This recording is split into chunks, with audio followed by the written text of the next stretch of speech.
CBSE 10 மற்றும் 12ஆம் வகுப்பு பொதுத் தேர்வுகள் இன்று தொடங்குகின்றன. நாடு முழுவதும் 8000 பள்ளிகளை சேர்ந்த 44 லட்சம் மாணவர்கள் இந்த தேர்வை எழுத உள்ளனர். 10ஆம் வகுப்புக்கு இன்று ஆங்கில தேர்வும் 12ஆம் வகுப்புக்கு தொழில் முனைவோர் பாடத்திற்கான தேர்வும் நடைபெறவுள்ளது. காலை 10:30 மணி முதல் பகல் 1:30 மணி வரை தேர்வுகள் நடைபெறுகின்றன. பள்ளிகள் வழியாக தேர்வெழுதும் மாணவர்கள் அனுமதிச் சீட்டு மற்றும் பள்ளியின் அடையாள அட்டையை தேர்வு மையத்துக்கு எடுத்து வர வேண்டும் என்றும், தனி தேர்வர்களாக தேர்வெழுதுவோர் அரசு அங்கீகரித்த அடையாள அட்டையை எடுத்து வர வேண்டும் என்றும் அறிவுறுத்தப்பட்டுள்ளது. தேர்வு அறைக்கு செல்லும் மாணவர்கள் சீருடையில் வர வேண்டும் என்றும், அனுமதிக்கப்பட்ட பொருட்களான பேனா உள்ளிட்ட உபகரணங்கள், தண்ணீர் பாட்டிலை தவிர்த்து வேறு எதனையும் எடுத்து வரக்கூடாது என்றும் அறிவுறுத்தப்பட்டுள்ளது. மாணவர்கள் தேர்வு மையத்துக்கு அரை மணி நேரத்துக்கு முன்பாக வர வேண்டும் என்றும், தனி தேர்வர்கள் இலகுவாக உடைகளை அணியவும் அறிவுறுத்தப்பட்டுள்ளது. இன்று தொடங்கும் 10ஆம் வகுப்பு பொதுத் தேர்வு மார்ச் 10ஆம் தேதியும் 12ஆம் வகுப்பு பொதுத் தேர்வு ஏப்ரல் 4ஆம் தேதியும் நிறைவடைய இருப்பது குறிப்பிடத்தக்கது. பட்டுக்கோட்டை அருகே தனியார் பள்ளியின் மோசடியால் மாணவர்களின் ஓராண்டு படிப்பு வீணானதற்கு யார் பொறுப்பு என்ற கேள்வி எழுந்துள்ளது. NIOSC அப்ளை பண்றதுக்கு 8th சர்டிபிகேட் வேணும். அதுவே இல்லை எங்க ஸ்கூல்ல. அது 7th வரையும் தான் இருக்கு. 8th வரையும் தான். 8th நாங்க படிச்சதுக்கு ஒரு ப்ரூஃப் இல்லைன்னு சொல்றாங்க.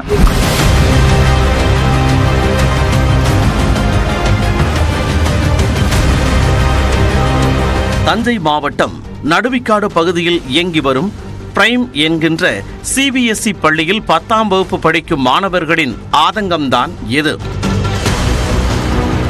கடந்த 2020ஆம் ஆண்டு முதல் இயங்கி வரும் இப்பள்ளியில் 19 மாணவர்கள் 10ஆம் வகுப்பு படித்து வருகின்றனர். இன்று பொதுத் தேர்வு தொடங்கும் நிலையில் ஹால் டிக்கெட் வழங்காமல் பள்ளி நிர்வாகம் காலம் தாழ்த்தியதாக கூறப்படுகிறது. பள்ளியின் மீது சிலர் வழக்கு தொடர்ந்ததால் ஹால் டிக்கெட் முடக்கப்பட்டதாகவும், மாணவர்கள் தனி தேர்வர்களாக தேர்வு எழுதுவார்கள் என்றும் பள்ளி நிர்வாகம் தெரிவித்துள்ளது. இதனால் பதறிப்போன மாணவர்கள் பெற்றோருடன் தஞ்சை மாவட்ட ஆட்சியர் அலுவலகத்தில் திரண்டனர்.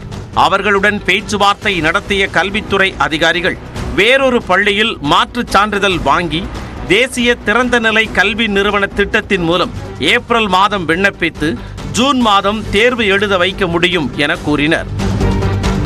தேசிய திறந்த நிலை கல்வி நிறுவனம் மூலம் தேர்வெழுதுவதற்கு விண்ணப்பிக்க 8ஆம் வகுப்பு சான்றிதழ் கட்டாயம் என்ற நிலையில் தனியார் பள்ளியில் 8ஆம் வகுப்பிற்கே CBSE அங்கீகாரம் இல்லை என்ற அதிர்ச்சி தகவல் வெளியானது. 8ஆம் வகுப்பு தேர்ச்சிக்கே அங்கீகாரம் இல்லாத நிலையில் மாணவர்கள் 10ஆம் வகுப்பு பொதுத் தேர்வையும் எழுத முடியாது என கூறப்பட்டது. இதனால் பள்ளி நிர்வாகம் மீது நடவடிக்கை எடுக்க வலியுறுத்தி மாணவர்கள், பெற்றோர் மாவட்ட ஆட்சியர் அலுவலகத்தில் உள்ளிருப்பு போராட்டத்தில் ஈடுபட்டனர்.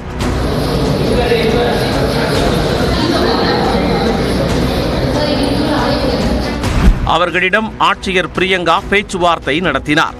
நாங்கள் அதே பள்ளியில் NIOS மூலமாகவே அக்டோபரில் நாங்கள் எழுதிக்கிறோம்.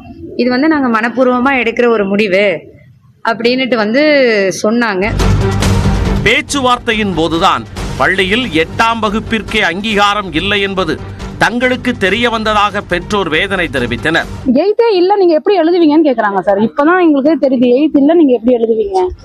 இதனிடையே NIOS எனப்படும் திறந்தவெளி பள்ளி மூலம் தேர்வு எழுதுவதால் மாணவர்களின் எதிர்காலம் பாதிக்கப்படும் என கல்வியாளர் ஜெயபிரகாஷ் காந்தி தெரிவித்துள்ளார்.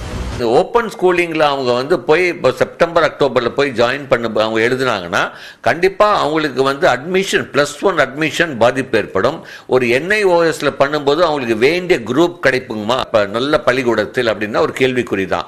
ஒரு பாடத்திட்டத்தில் கல்வி பயின்றவர்களை வேறொரு பாடத்திட்டத்தில் தேர்வெழுத சொல்வது மாணவர்களின் உளவியலை பாதிக்கும் என கல்வியாளர் மாலதி தெரிவித்துள்ளார்.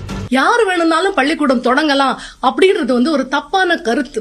வியாபார நோக்குடன் தொடங்கப்படும் கல்வி நிலையங்கள் கண்டிப்பாக தடுக்கப்பட வேண்டும். பெற்றோர்கள் பகட்டான கட்டடங்களை மட்டுமே பார்க்காமல் பிள்ளைகளை சேர்க்கும் போது அந்த பள்ளி அங்கீகாரம் பெற்றுள்ளதா என்பதை கவனிக்க வேண்டும் என்பதே தஞ்சை சம்பவம் நமக்கு சொல்லும் பாடம்.